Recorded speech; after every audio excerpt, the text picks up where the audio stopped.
inside and out. If you run a golf course, you want to hear what Murray McCourt has to say. Joe Tilley's Great Canadian Sports Show coming up.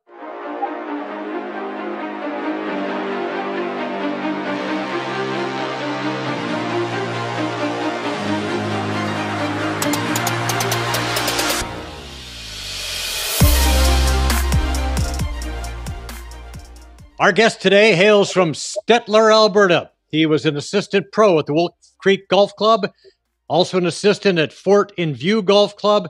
He was head professional at Nanton Golf Club, general manager, executive professional, part owner of the Ranch Golf and Country Club, PGA of Alberta Top 100 winner, PGA of Alberta Club Professional of the Year, PGA of Alberta Executive Professional of the Year, host of the VIP Golf Show on TSN 1260, now on podcast, author of Outside the Tee Box, My Personal Journey and Secrets of Success in the Golf Business. Ladies and gentlemen, welcome to the program, Murray McCourt. Murray, great to have you here, my friend.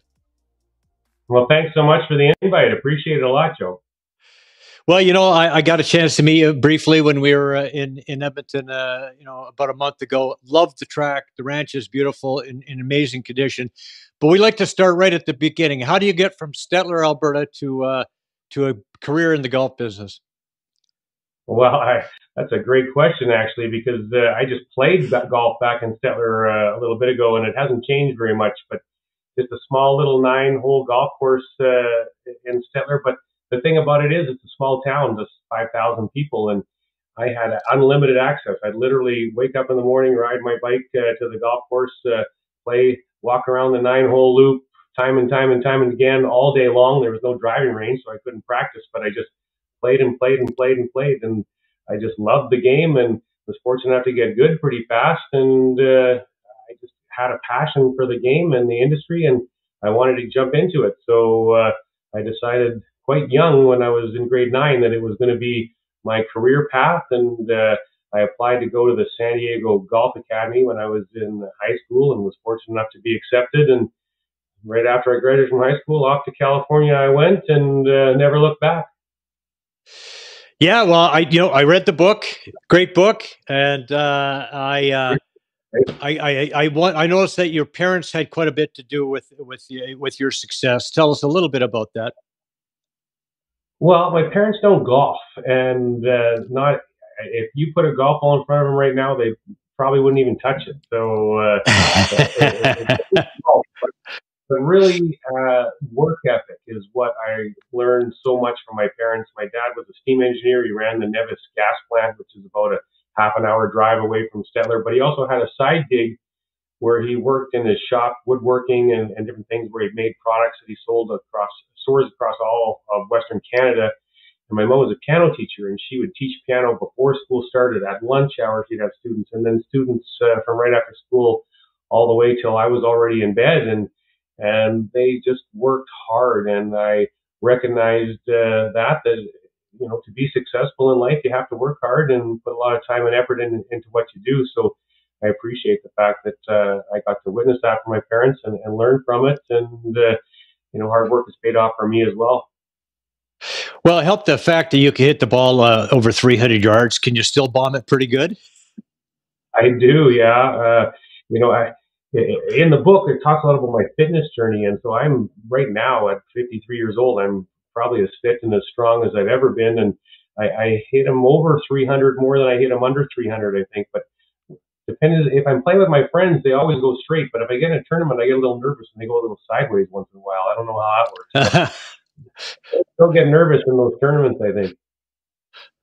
Yeah, I know. The 3-wood makes me more nervous than the 5-wood, but that's okay. So, the book, Outside the Tee Box, My Personal Journey, Secrets of Success in Golf Business. And you talk about the San Diego Golf Academy and how you end up heading there, I guess, by chance out of high school. But what did you learn at SDGA? Well, I mean, it was a fabulous program. There used to be golf programs in Canada, but I mean, it was nothing like the San Diego Golf Academy.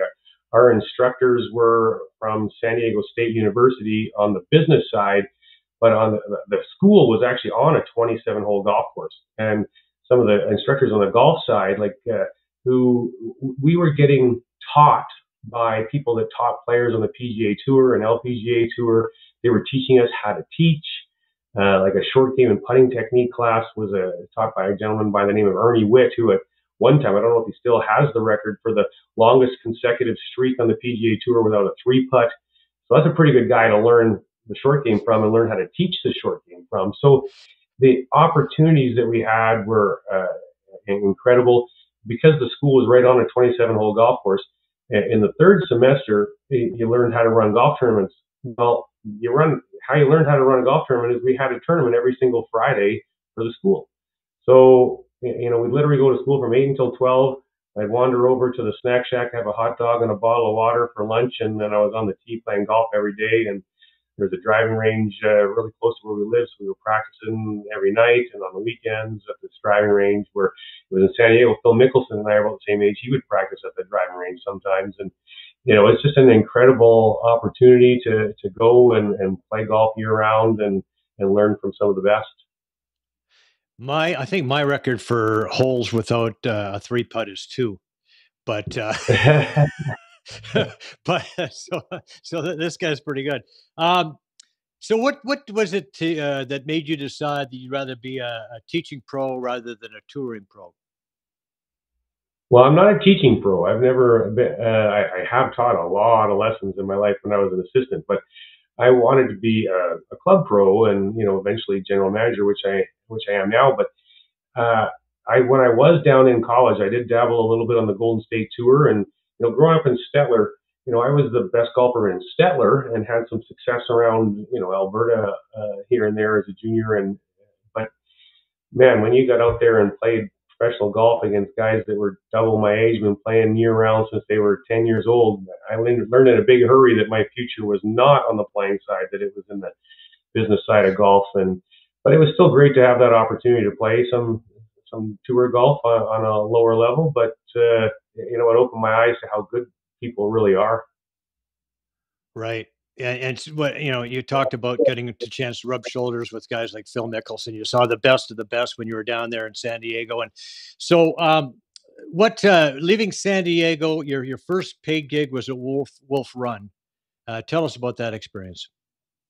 Well, Wolf Creek Golf Resort. At the time I went there, sorry. I had all kinds of opportunities to go to many golf courses across Western Canada, coming out of the San Diego Golf Academy. And I chose Wolf Creek at that time. It was the 14th ranked golf course in the country. It was 40 minutes from my hometown.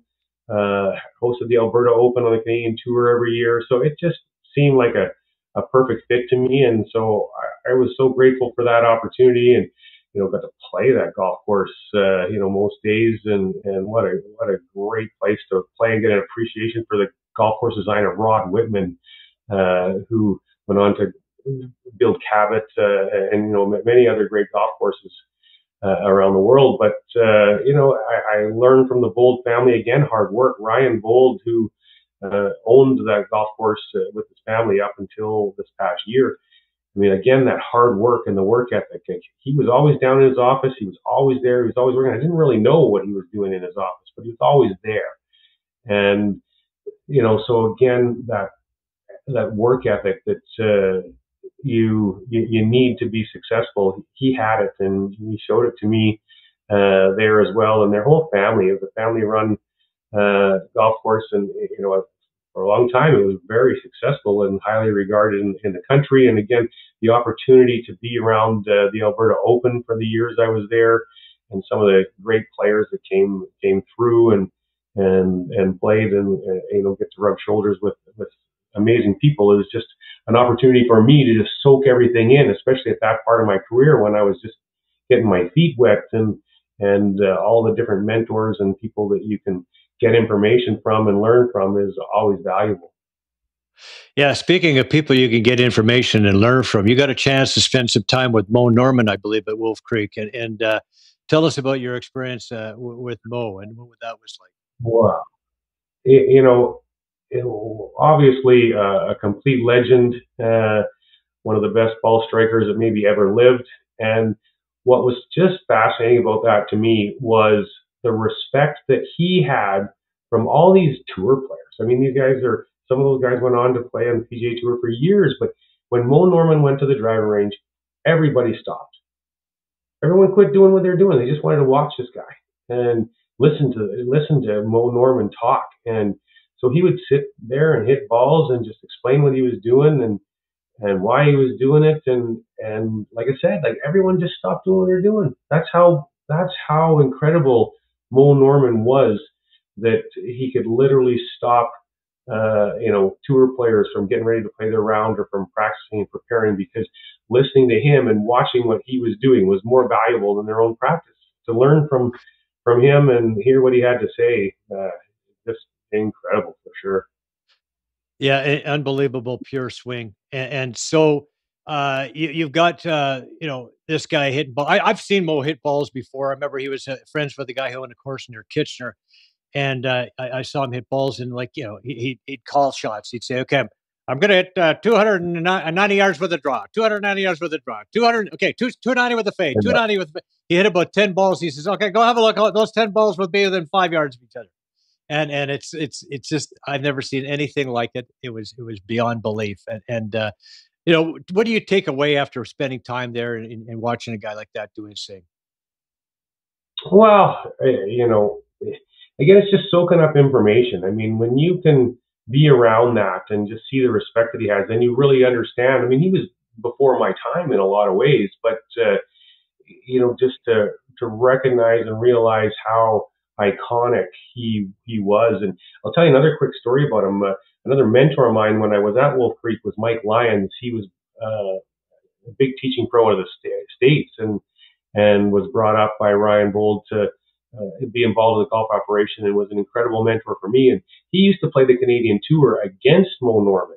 And he told me lots of Mo Norman stories. And one of them, it was the Manitoba Open, and they were in the final pairing. And through 9 holes on the Sunday, they were kind of neck and neck battling it out for the title. And as they were walking to number 10, Mo Norman walked up behind Mike, put his club up between his legs and give him a little tug, where, and told Mike, "I'm going to demolish you on this back 9. I'm going to win this tournament. You're not."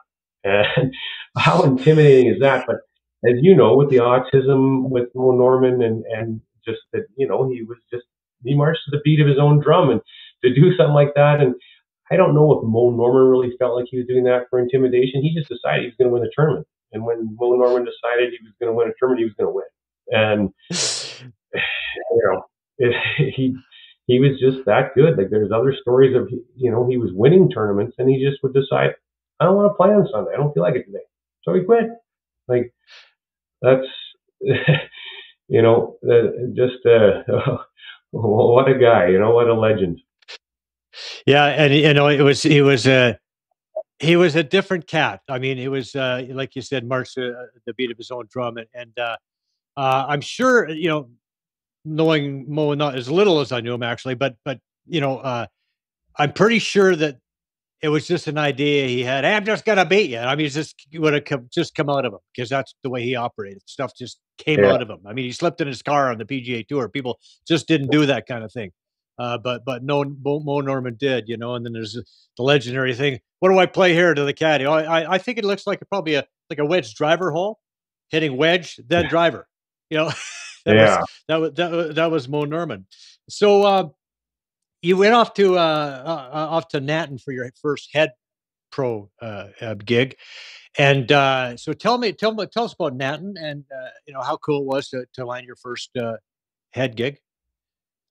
Well, I was 23 years old when I got my first head pro job, which is not necessarily very normal, and certainly I was the youngest head pro in Alberta for a while there. But I just felt ready. Maybe that was naive of me, or maybe a little cocky even at the time, to think that I was ready at 23 years old to be a head pro. So I just applied everywhere, and I had a few opportunities, and I ended up choosing Nanton, an 18-hole golf course just outside of Calgary. And I thought that it was just felt like the right fit for me, and what it was.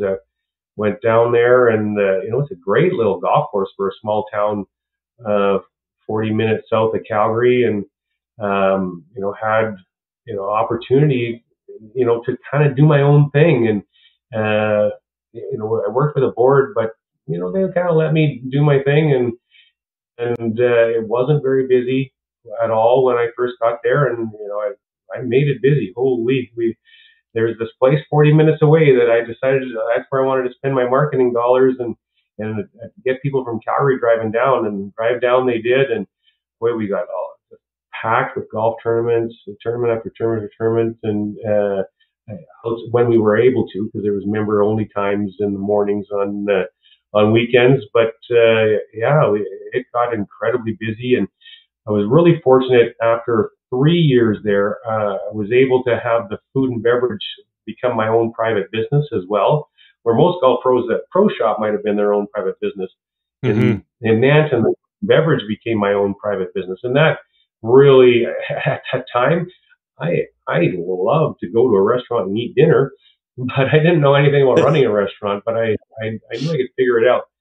And, it was great. It really, I learned a lot and helped elevate my career to where I've gotten, by learning the food and beverage side. And so it was just a great opportunity for me, to be there, and had a lot of fun. So tell us about the Nanton Scramble, because I talked about your innovations, but this thing sounds like it was over the top. Yeah, it was wild. So it was uh, Saturday and Sunday, and we had 344 players in it with waiting lists. The one year there was 50 teams on the waiting list to get in. So we could have had like almost 100 players if we wanted to.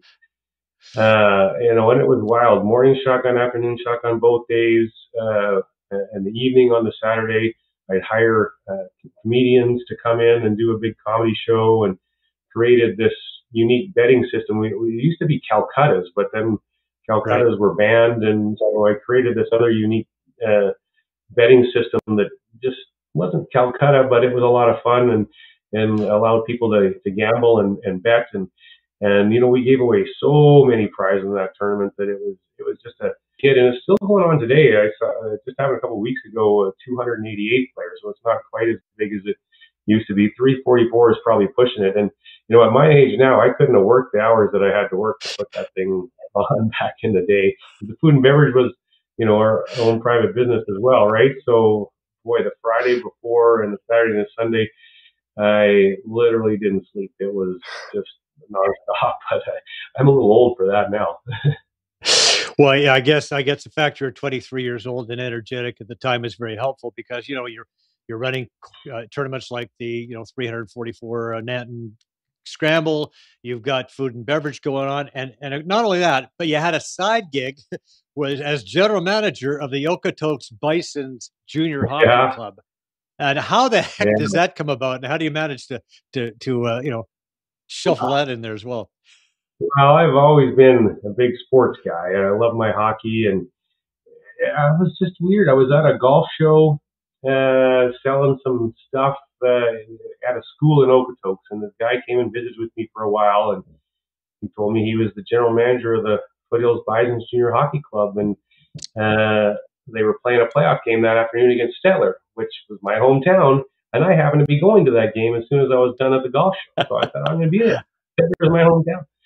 So, anyways, I went, and him and I became a little bit of buddies or whatever. His name was Dennis Hatch, and the next year he asked me if I'd help out with the team a little bit. I said, sure. And then partway through that year, he was a banker, and he said, well, I'm getting transferred to Lethbridge, so you're going to have to take over the team for the rest of the year. I'm like, oh, am I? I'm 24 years old. These players are up to 21 years old. Uh, And, so then at the end of the year, the board said, yeah, you can just keep going. And so, yeah, 11 years I was the GM of the Bison's Junior Hockey Club, and that was so much fun. I mean, boy, those kids, they became my pride and joy. They were like my own kids in a lot of ways, even though I was just a little bit older than when I first started. But we turned that into a juggernaut too. Holy, we won the league 8 of the 11 years. I was the GM. Went to the provincial championships the final 6 years in a row that I was a GM there. And in junior hockey, as you know, kids age out. So right. to have that type of success for like that long period of time is really unheard of in junior hockey. And we literally just reloaded every year. We lose some great players and I'd bring in more great players and we just keep her rolling. And it was a lot of fun. But the success on the ice was obviously fun and important and everything. But boy, the life lessons that you learn for these kids is just so valuable. And the success is part of that, but just working together as a team and to see success, you have to work together as a team. And these kids really bought into what we were trying to accomplish. And like there was kids that would drive past 2 or 3 towns to come and play for our team. Drive past 2 or 3 towns that had teams in our league to play on our team because they want to be part of it. And that type of commitment and passion for our organization, bodes well for other aspects in their life moving forward. Well, you were meant to be a GM, whether it be in hockey or golf, and so if it had been hockey, I've got a feeling that you would have had some kind of success at the pro level as well. But just 339 and 56. That was your record over the 11 seasons. 6 straight trips to the provincials, as you mentioned, 8 league titles. Pretty damn good. So, what's the similarities between running a hockey team and running a golf course? Well, it's all about people and culture and managing people. And, with the hockey team, I got to know each player individually and what made them tick. Because what makes one person tick certainly isn't what makes another person tick. And you need to really take that time and effort to get to know your people. So when it comes to a golf course, it's the same thing. Everyone's different. Everyone needs something a little different from you. And, your long-term staff, if you're going to build something great, you need to really learn and understand your people, what makes them tick, and then motivate them in the ways they need to be motivated to see the success that you really can. The people skills, obviously, you acquire that over time, but you've definitely got that in spades, no doubt about it. Your record shows that. So, how do you end up at the ranch? Tell us about that transition. Well, that's a kind of an interesting story too. Just go back to Nanton for a second. I was in negotiations with the board of directors there to sign a lifetime contract. They needed they still do, but I've been gone 17 years. They've needed a new facility. And I and the board were talking that I was going to pay for half of the clubhouse and they would pay for the other half. But in return, I got a lifetime deal to stay as the pro and the manager and run the food and beverage for as long as I wanted to. And, that just didn't play itself out the way I wanted to. Some people in the community were like, oh, the club should be making the money on the food and beverage, not Murray. And anyways, I ended up signing a 5-year deal after long negotiations. And I just thought, this didn't quite sit right with me. That I thought that maybe in 5 years there'd be more talk about, the club should get the money off the food and beverage and not me. And so I just decided, you know what, I want to leave on my own terms. And so I started looking for something different. And Edmonton is more home base for my family. My grandparents are up here, lots of cousins and aunts and uncles. And so I started at Edmonton and this job with the ranch team. The ranch used to be the top 100 courses in the country and sounded like a great opportunity. So I applied for the job. And this is a different era where I had gone away on vacation after I'd interviewed for the job because I didn't think I was going to get it. So I didn't let them know that I was going away. But literally the day after I went away to the Dominican Republic, they phoned me. But I didn't bring my phone with me. It was a different era. And they offered me the job. And then I get back a week later, I phone right away. Yeah, I want the job. And they're like, well, we didn't hear from you. We didn't think you wanted the job. So we moved on in a different direction. I'm like, oh no. Oh. So they had moved on. And so I went back to Nanton and, I was kind of heartbroken, but around Christmas time that year, I'd heard a little rumor that the guy that they did end up hiring was leaving and going to a different golf course. And so I phoned up one of the owners that I had interviewed with and said, "Hey, I'm hearing this rumor, and just so you know, I'm still interested and available." And you are? And I'm like, "Yes, absolutely." And so he said, "The job posting's coming out tomorrow. There's somebody else I'm involved with. Send in your resume right away, but we'll get this going." And so that other partner phoned me, and we talked on the phone for like half an hour. And I mean, yeah, I was hired. I didn't. My interview and my time the year before set it up for me to just get the job. And so I had already started a job. Well, resumes were still coming in for the job that I was getting in the mail every day. Like, oh, this guy's trying for this job, but I already had it, and started, fairly quickly, and it was the best move I ever made. It's been an incredible run. Well, what's an interesting coincidence, I suppose, is we have a mutual friend, Ty Patterson, and he was at San Diego Golf Academy the same time you were. He happens to be one of the directors at the ranch. I mean, what are the odds of running into a guy like that at the ranch, right? That was a pretty cool coincidence, Well, you know what? I didn't even remember him from San Diego. When I right? started at the ranch, he's telling me, "Well, I'm in San Diego." I'm like, "You did?" And I went back and I looked at a couple of old school pictures, and I saw him there.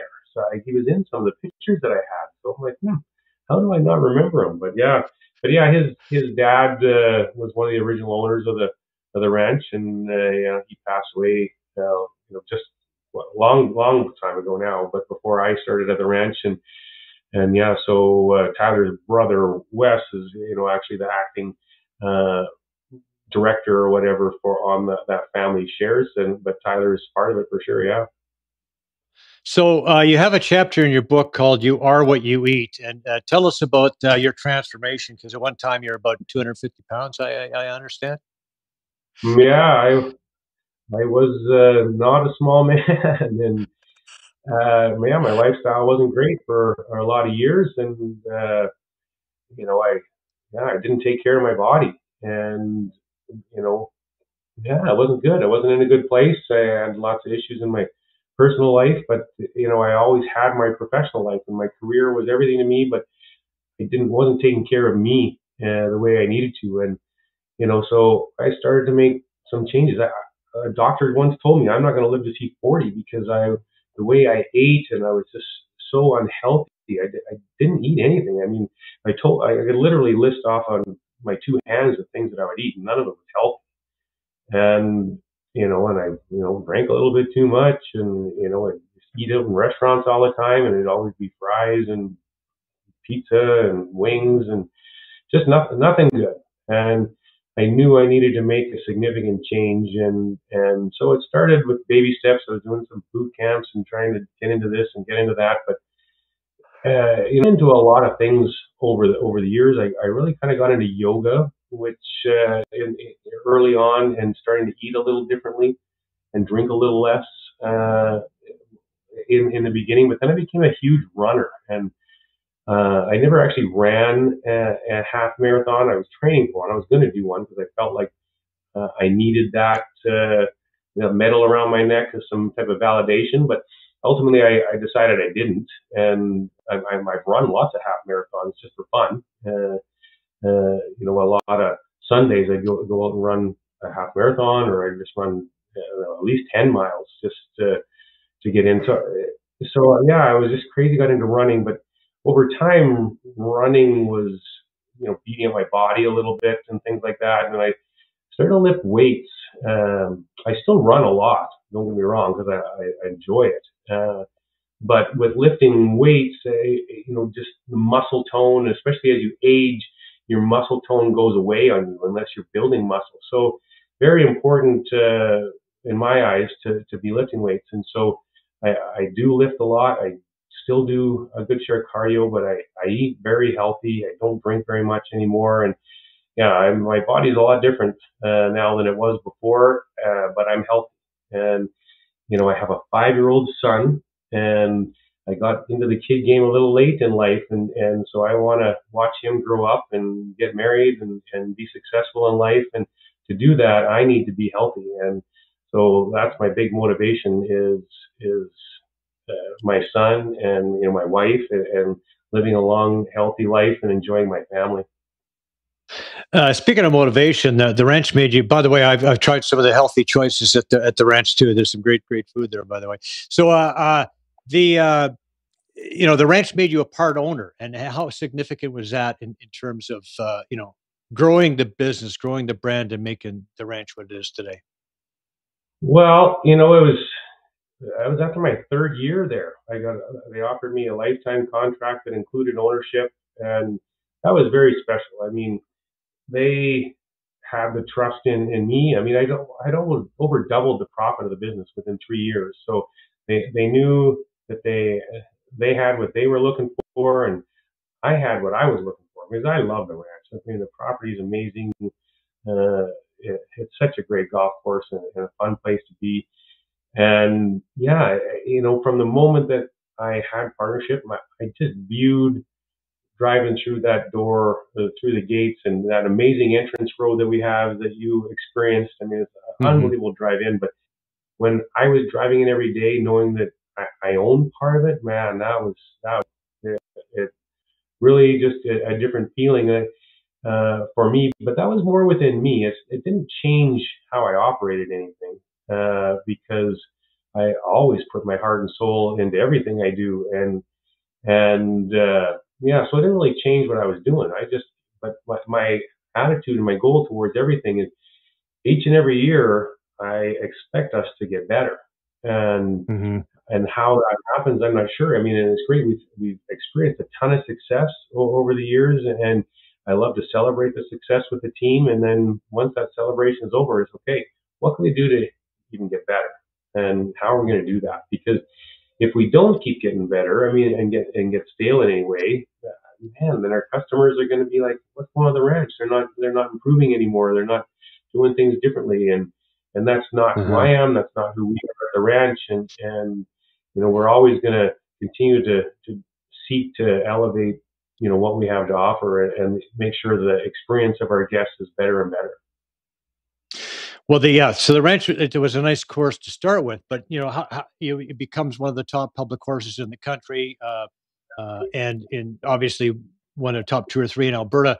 And what were some of the significant changes that you made early on that help get the ranch where it is? Well, the food and beverage side was a big change. When I got there, it was a cafeteria. There was no snack shack. Literally, you'd walk in and you have to go up to the counter and say, "Yeah, can I get a jug of beer and a plate of nachos?" And then someone behind the counter would yell, "Hey, jug of beer and nachos!" And you'd have to walk up and Yeah. get it. And oh man, that is not anything remotely close to what customers of the ranch would expect. It's the top 100 golf course in the country, at one time. And I mean, man, you expect something far, far better than that. And it took some time because, the staff was all used to doing that. And, as much as I had to implore into people that that is not who we are and that is not what we're going to do, I had to make some changes with some staff.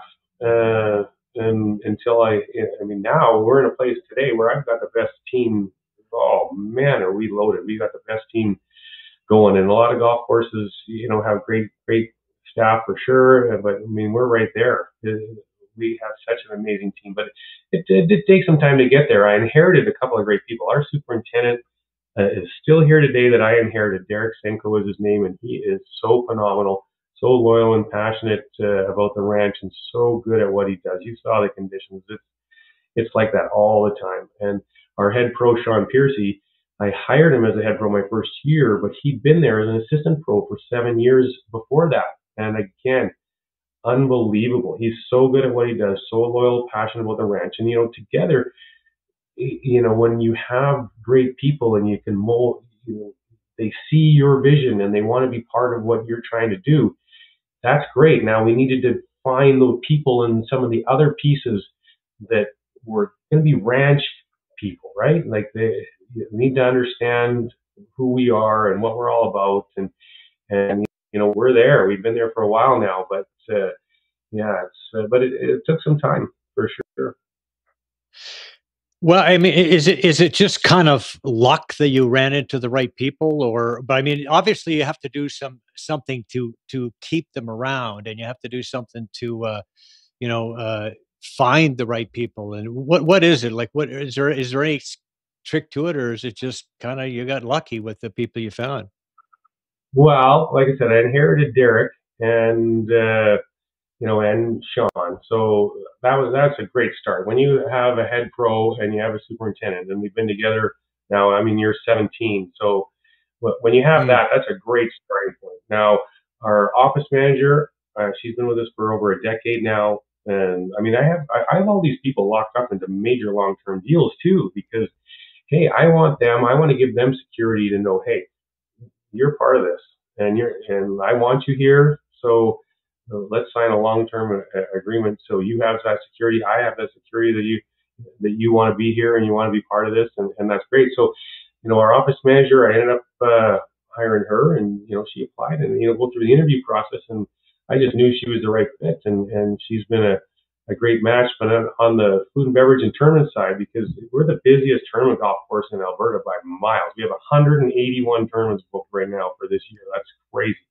Wow. So, on that event side and the food and beverage side, I have a chef now that I've had for over, I think he's in year 4, but he's 2 years into a 10-year employment agreement. And so he's not going anywhere. He's phenomenal. But then the front of the house and the tournaments, I had a guy that I wanted that I've known for a long time. He's a golf pro, but I knew that he was the right fit for what I was looking for. And he was having some struggles in some of his positions elsewhere. And I told him, we'll see how that plays out. But at the end of the year, I've got a really good job for you. And, when it played out in the way that, wasn't great for him at this other facility, but I reached out to him and said, I have an opportunity for you. And so we met and sat down, and sure enough, I mean, it's been a perfect fit. He's been there for a number of years, and he's in the midst of a couple of years into a 10-year agreement, so he'll be with us forever. And then now, even more recently, we needed more help on the tournament side. So just this year, a guy named Trevor Rio, he worked at the PGA of Alberta for 9 years, and so I watched him work in the PGA of Alberta for 9 years, and he was an awesome piece to the puzzle in the PGA of Alberta. And he met a girl up in Edmonton and was getting married, and so I just reached out to him and said, hey, I have an opportunity for you to work at the ranch if you maybe want to jump over from the PGA. And then we had a couple of meetings, and sure enough, he's part of our team now too. And so sometimes it's the right, it's not necessarily getting lucky. It's, the people, who they are, what they do, and you just realize that they would be a good fit for you and your organization. So uh, it's about finding the right fit for sure. Yeah, that's scouting, Murray. You remember that from your hockey days, man. That's all about scouting right there. So, I hear you. let's talk about your 3 pillars. The 3 pillars which you talk about in the book: premier conditions, customer service, unmatched values, as being the 3 pillars. For sure. So, unmatched value. A lot of golf courses will tell you they offer great value. What I like about what we can do is Score Golf Magazine put out a ranking of the best golf courses in Canada by value 2 years ago. We were number 1 in Edmonton, number 2 in Alberta, number 30 in Canada. So it's not me or us at the ranch telling you that we offer unmatched value. It's Score Golf Magazine, and because they do their rankings and whatnot. But I mean, that value is a huge piece to my business model and what I've always tried to at the ranch. There's a lot of golf courses in and around the Edmonton area that charge more money than we do, that aren't as good a golf course as we are, and so golfers know that, and that's why we're packed. I mean, it is hard to get a tee time at the ranch because the demand to play is so high because we have that value. But along with that value, we have premier conditions. And again, Derek Senko, our superintendent, he is so good at what he does. And out of the gates, each and every year, we're right there amongst the best conditioned golf courses in Edmonton. And we maintain that throughout the year. And each and every day when you come to play the ranch, you know what you're going to get. You're going to get a golf course that is in extremely great condition, and you're going to enjoy that aspect of it. And then the service, again, we kind of pride ourselves on being a little bit more of the fun, laid back, and accommodating public golf course. You know, we don't necessarily have much of a dress code. We want you to come out and have some fun, enjoy a couple beers, and have a great time with your family. And the way we even start people off the first tee, it's a little different than most public golf courses. They're just paying you to the tee and off you go. We have a starter that greets you, and he's going to have a conversation with you. And what that conversation looks like is going to depend on who you are, how much you played the ranch, if we know you, we don't know you. That conversation is going to look a little different, but you know, right from the beginning to the end, and even at the end, you're driving up the 18th fairway. A lot of golf courses do a good job of welcoming you, but there's a video of me on our GPS as you're finishing your round with me thanking you for being there, because we do appreciate our guests. We really do appreciate them coming out each and every day and supporting us. And so that's why I have that video there of me thanking them. And you know, there's lots of golf courses that they could choose to play, but they chose us. And because they chose us that day, we appreciate it, and we thank them for it very much. We had saw some video of you there hitting the ball. It was some nice shots you made. Also in that video, we noticed a guy named Owen. He drove his ball and hit the marshal's cart. But you're not calling them marshals there. Another tell what do you call them? Player assistants? What is it? Ambassadors. Ambassadors. Yeah, that's they're right.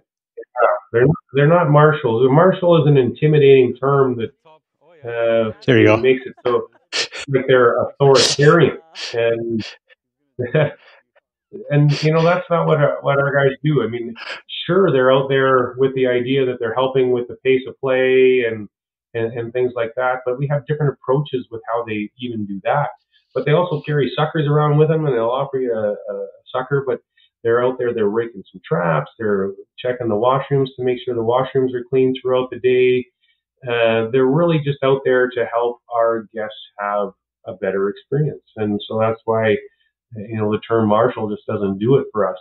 And they're absolutely ambassadors of the ranch and ambassadors of the game of golf, and there to help everyone enjoy it. Now, sure, the pace of play is something, and they're going to have some conversations sometimes with people that aren't great. But, you know, if you're a group that's out early in the day and you're going to be playing at a pace that isn't great, and it's going to make 200 people behind you not enjoy their round, well, we'd rather upset those 4 people than the 200 people behind them. Exactly. And so it'll have to get dealt with. But, you know, hopefully we've given them enough tools in their toolbox to make those conversations a little less difficult, and you know, almost make them feel good about maybe having to skip a hole, or, you know, just busting on their body a little bit, and helping them understand the impact that their slow play is having on others, instead of just saying, hurry up, you're not going fast enough, catch up to the group in front of you. Explain it to them, make them understand the impact that it has on everybody else. Yeah, that's a good thing. I even noticed that from when we were there. So, and the GPS to the pin was pretty awesome too. Another thing I noticed is you had nicely scattered tee boxes, and you know, so the, you know, the 4 tees would have a significant advantage. How important is that in terms of enjoying yourself on the golf course? Well, picking the right tee box is imperative to the enjoyment of your day. I mean, if you're playing a tee box that's too far back from you and you're getting beat up because it's just too challenging for you, how fun is that? You're not going to enjoy your day. So picking the right tee box is going to make you enjoy your round a little bit more. It's going to help you keep that proper pace of play, and have everyone on the course enjoying their day a little more. It just makes sense to play tee box that you're going to enjoy and have fun. I mean, I don't even play the tips anymore when I play golf. I mean, it's fun to play well. So why beat yourself up on the tips? Yeah, never happening for me, I can tell you that. So you were named the PGA Tour of Alberta Professional of the Year. Tell us about receiving that honor. Oh, well, yeah. Obviously, extremely special when you get recognized by your peers in that way. Yeah, I mean, there's a PGA of Alberta has such a long list of amazing golf pros, and when your name's up on that list as winning that award with all these other great professionals, yeah, it's an incredible honor. And yeah, my name's going to be up there along that list forever. And yeah, I mean, it's humbling. I mean, when you think about growing up in small town Stettler, Alberta, and Yeah. you wanted to get into the golf business, and now I've won that award and several other awards, and written a book, and have had a radio show for 5 years. It's now digital podcast and YouTube and all that. I mean, it's been a whirlwind. It's been such a blessing to get into this business. I love it. And it's such a great sport, and to be able to give back and help other golf pros and help people enjoy the game. It's awesome. It's just a great sport and a great industry. In your book, you talk about there's a forward from Phil Berube, who is the CEO of Alberta Golf. He talks about the changes you've made. 150 members of Golf Canada. You've hosted the men's amateur, women's amateur, the mid amateur. Why is it important for your course to hold events like that? Well, a lot of golf courses don't like to host those events, but I view it as a marketing opportunity. I mean, when you host major championships events, we're hosting the Canadian PGA Assistant Championships later on in September this year. There's tons of marketing that goes around that, and the exposure and during magazines and people talking. But then when you get the best players in the province, whether it's professionals, whether it's amateurs, professionals across country, and they're playing your golf course, and you're exposing it to them, and they get the experience that we give them. We try to make sure they have amazing time when they're here, and set up the course so it's fun and enjoyable for them. Feed them some great food, and take care of them, treat them great, and then they go back and they tell their members, they tell their friends, oh my gosh, I played at the ranch and that course was so awesome, the food was so great. And so when those members or their friends are going to be in the Edmonton area and looking for a place to play, where are they going to go? They're going to remember being told, oh, I got to go play the ranch because they had, so and so had such a great experience there. And so I view it as marketing opportunities. And the ranch is such a great golf course and a fun course to play. It's great to see the best players come out and challenge it and see how they do. We've made it a way easier over the years, but it's still not that easy. People don't light up the ranch. You've mentioned that there's a lot of celebrities play the ranch. I know that there's Elks, members of the Elks and the Oilers and the Rush, et cetera, et cetera, et cetera. Do you have a favorite celebrity story from the ranch that you can tell without embarrassing them too much? Wow. I got lots of those, but probably one of the most special, Danny Kepley, the legendary linebacker, probably the best defensive player in the history of the CFL. Him and I became crazy tight, and we played golf, pretty much every Sunday for several years before he moved back to the States. And it's not necessarily an embarrassing story, although maybe I'll tie that in, but the stories that Danny Kepley would tell about what life was like back then is unbelievable. Like things that went on back in the 70s in football and hockey, people would be going to jail now. Like right. It's crazy. Some of the stories that Danny would tell. But another member of the group is Kevin Carius, who you might know, local global sports guy for the last 25 years here in Edmonton. He played with us on Saturdays as well. Those two would always gamble. I don't like to gamble on the golf course because I don't like playing for money with your friends ruins friendships, in my opinion. So I don't like to gamble at all. But they would gamble a lot. And the big pond on 18, I'm contemplating calling it Lake Carius for Kevin Carius, because when Kepley and him would play golf, there'd be so many presses going on at that 18th hole. And what would end up happening is whichever one of them would hit the least number of balls into the pond on 18 would win all the money, because they would overflow the pond. All these balls just kept going in the pond. Like, holy guys. I don't know, but a lot of fun. And Kepley, his fingers are all bent from all the broken hands he's had and fingers he's had and stuff like that over the years. But he still once in a while he'd pound one out over 300 yards. And I'm like, Cap, where does that come from? You go, retroactive steroids from the 70s. And like, oh, is that it? But Oh yeah, Kepley was an unbelievable player, unbelievable. I'm sure, like, getting his hand stepped on, breaking fingers in helmets, and on and on and on and on. His yeah, hands would be the best, but the power would certainly be there. So you were instrumental in starting the Edmonton and Calgary golf shows, the success of them anyway. And you have a radio show podcast you talked about. We have a clip here from it's called Pro Tip Pro Am from the golf show. Let's have a look, Vic.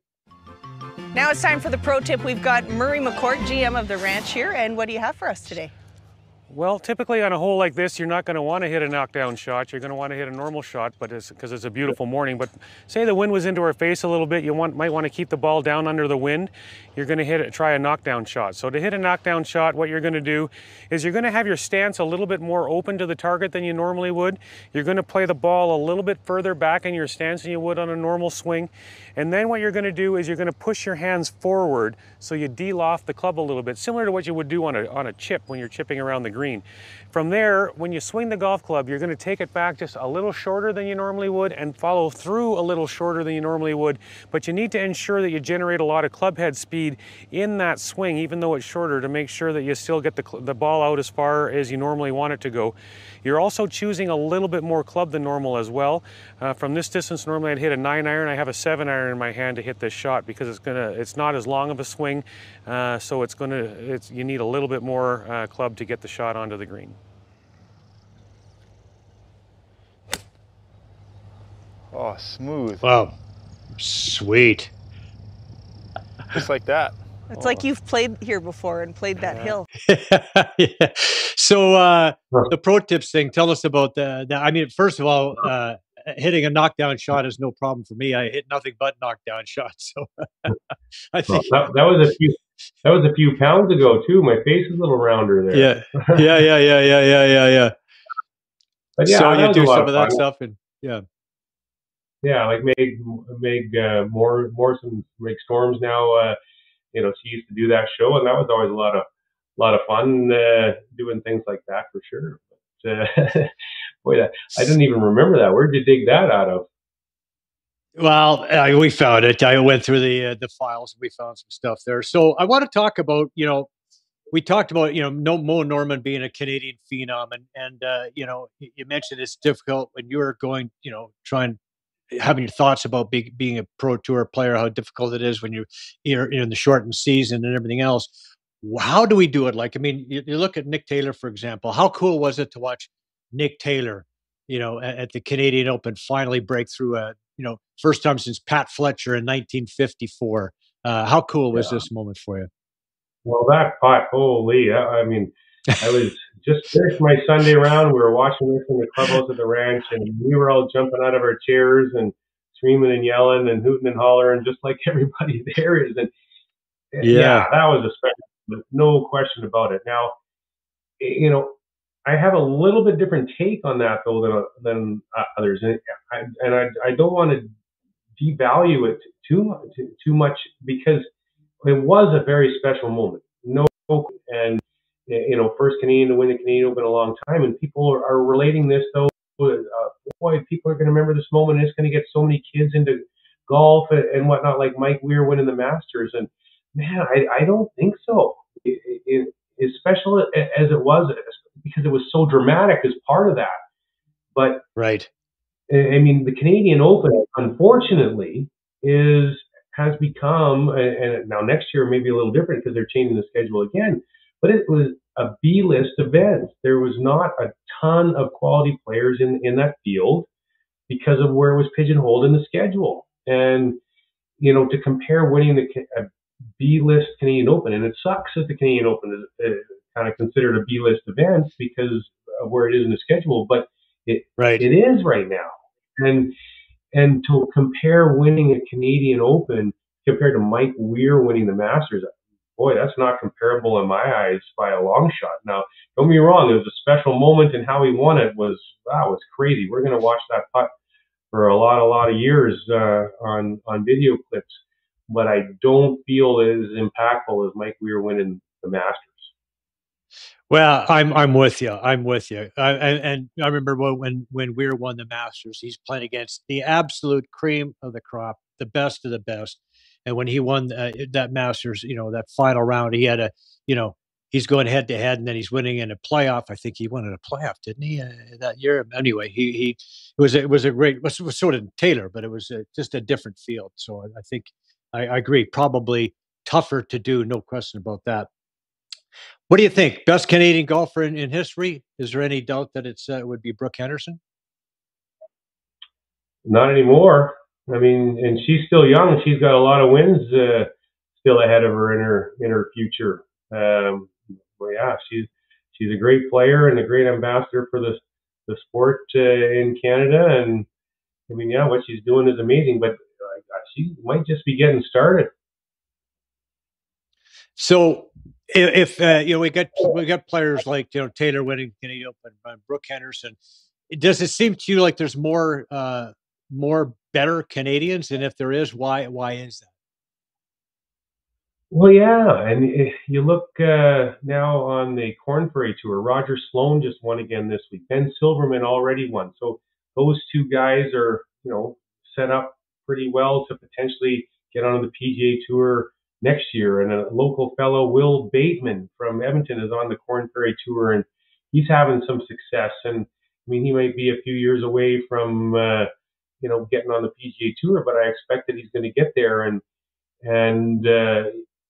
you just keep hearing of names and kids that are coming up and playing, and it's great. I think that the programs are getting better for Canadians, and a lot of these guys go back to the previous conversation. Mike Weir winning the Masters.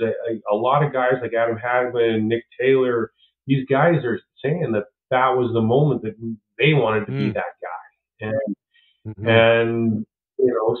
but now there's more programs that are getting kids into the game and hopefully making them more successful to continue that pipeline of the Canadian Tour, or sorry, the PGA Tour, because man, it's great to see so many Canadians out there. And I'm a Tiger Woods guy, always have been, and now that he's not really playing, it's like, oh, now who do I cheer for? And it's really the Canadians.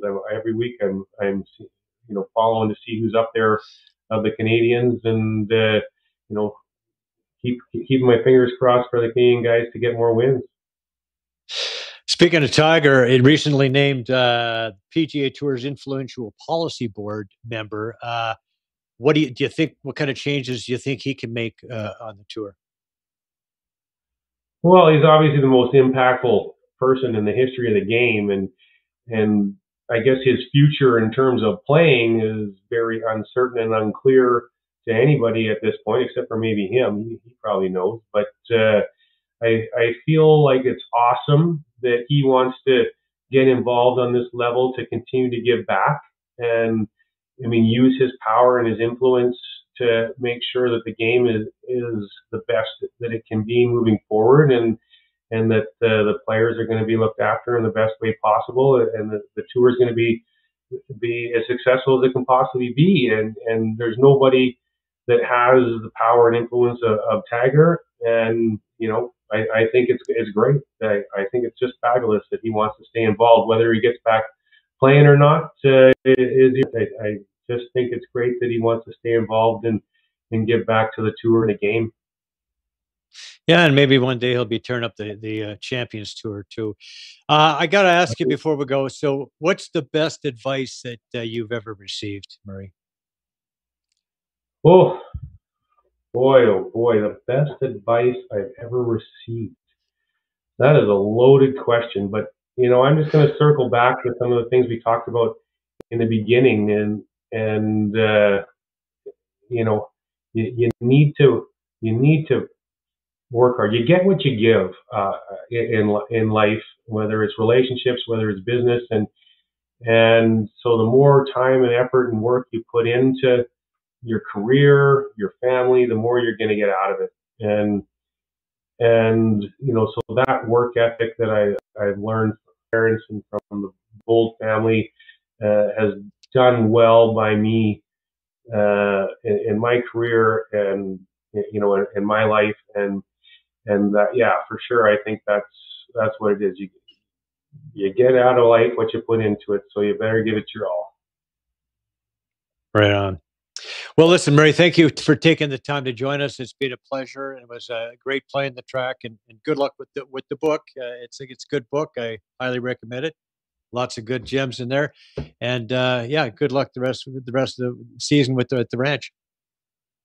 Awesome. Well, thanks so much for having me, Joe. Appreciate it. All right, we'll see you again next year, probably. All right, more sports when we come back.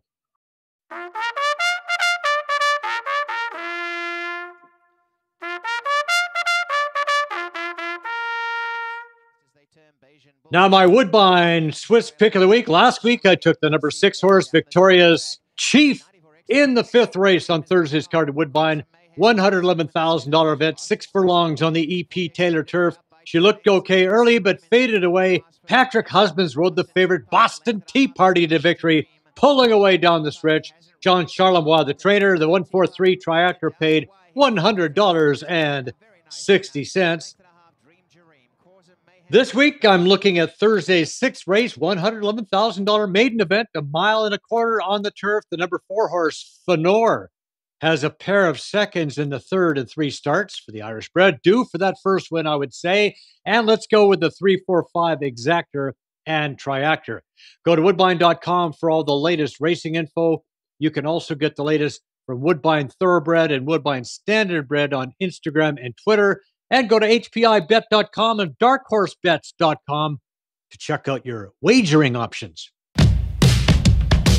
Get ready for an exhilarating ride as Canada's oldest and most prestigious thoroughbred race enters a new era. Woodbine Entertainment proudly presents the King's Plate, North America's longest continuously run stakes race.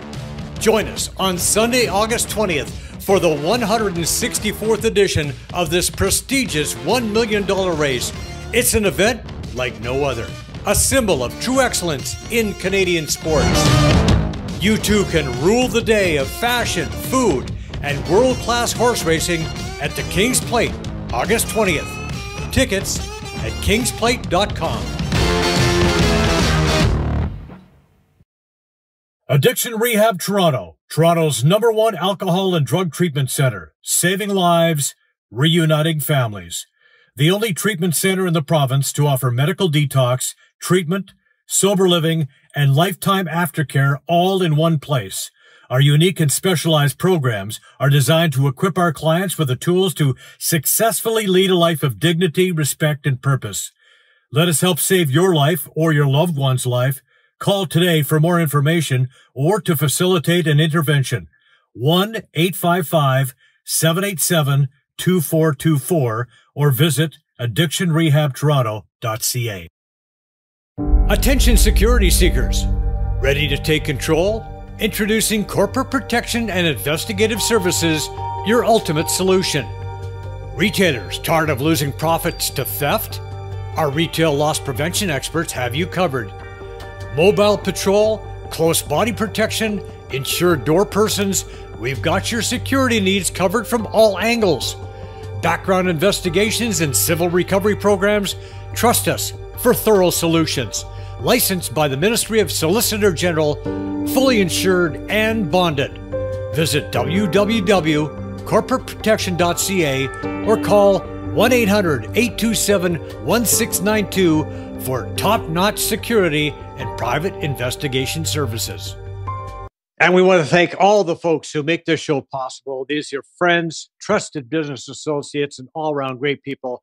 Thank you for your support of Canadian and local sports. A reminder that the show is available on iTunes, Spotify, Radio Public, Google Podcasts, Pocket Cast, as well as the Spanglish Network, Buzz TV, and Zingo TV. Also, check out the show on YouTube. All of our past great shows and clips are on there. There's lots of shorts, and tons to choose from. Like and subscribe. It's absolutely free. Thanks once again to Murray McCourt for being on the program. Thank you for watching. We'll see you next time. God damn it. The Shot of the Week is brought to you by Sleepy Hollow Country Club. 60 years of tradition, providing a challenging and enjoyable golf experience just minutes from Toronto. Joe Tilley here. My wife Penny Claire and I recently took an amazing trip to Egypt and Jordan with Trip Oppo. And here are our top 10 must-dos. Number 4 is touring the magnificent temples of Karnak, which date back over 3,000 years. The intricate hieroglyphs and impressive architecture left us in awe. I would highly recommend that you book your next trip through Trip Oppo. Call them today. Brian Gribben Insurance Planning, helping you solidify your financial future. At BGIP, what we do that's unique in the marketplace is we show people how to spend and enjoy their money in the early years of retirement without the fear of running out. Also, we're able to do this without you having to change financial advisors. Please look us up at bgip.ca today. Let's book a 30-minute phone call to see how we can bring value to you and your family in your planning. Call Brian today for all your retirement needs. We did. 905-686-5678. MNP, a leading Canadian national accounting, tax, and business accounting firm. MNP proudly serves and responds to the need of their clients in the private, public, and nonprofit sectors. Through partner-led engagements, MNP provides a collaborative, cost-effective approach to do business and personal strategies to help people and organizations to succeed across the country and around the world. With local offices in Oshawa, Mississauga, Burlington, and more, their team is here to support you. Visit mnp.ca today to learn more. Guests on Joe Tilley Sports receive a gift certificate from Classica Imports. Top of the line imported men's clothing. Check out the Classica Essential Collection now. Go to shopclassica.com. Do you want to buy or sell a home? Could 31 years of real estate experience help you? Why not speak to an amazing team that loves to overpromise and overdeliver? Aldo has a tremendous team of experts on staff. They are committed to making your next real estate transaction smooth and comfortable. Call 416-GET-ALDO or visit getaldo.com.